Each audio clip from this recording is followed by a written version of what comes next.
جمعے کے دن کی مناسبت سے کچھ اعمال جو حضور صلی اللہ علیہ وسلم سے ثابت ہیں وہ بتائے جائیں گے اور اس کی فضیلت بھی بتائی جائے گی۔ پیارے ساتھیو، جمعے کے دن کے 7 عمل کو سیاست کے 4 محدثین نے روایت کیا ہے۔ امام داؤد نے، امام ابن ماجہ نے، امام ترمذی نے اور امام نسائی نے یہ روایت بیان کی ہے کہ جمعے کے دن جو یہ 7 عمل کر لے تو مسجد تک جتنے قدم چلے گا ہر ایک قدم پر 1 سال نفلی نماز کا اور 1 سال کی نفلی روزوں کا ثواب ملے گا۔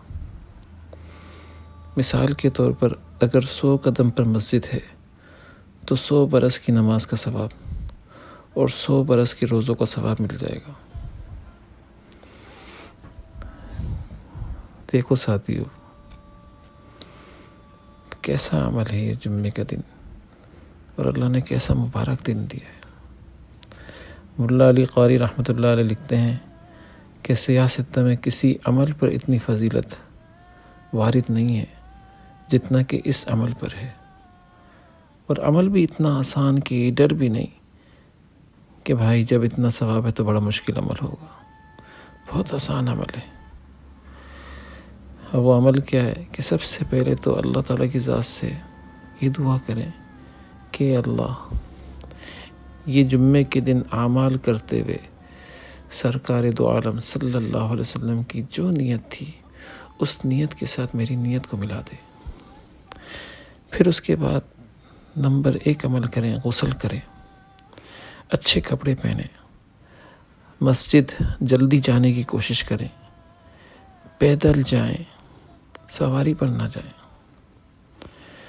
لیکن اگر کوئی چل نہیں سکتا، ضعیف ہے، بیمار ہے، تو اس بات سے مستثنیٰ ہے۔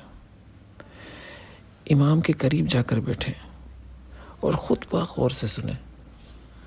اور 7ویں چیز، کوئی بیکار کام نہ کریں، فضول اور بےہودہ حرکت نہ کریں۔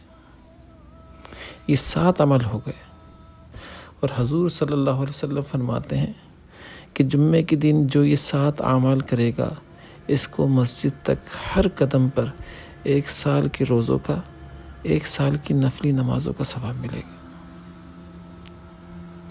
اور سید الانبیاء صلی اللہ علیہ وسلم نے اپنے عشاق کو حکم دیا کہ جمعے کے دن مجھ پر درود شریف زیادہ پڑھو۔ اگر آپ صلی اللہ علیہ وسلم کے ارشادات کے بعد بھی ہم ورد نہ کریں اور درود نہ پڑھیں تو کتنی نالائکی اور محرومی کی بات ہے۔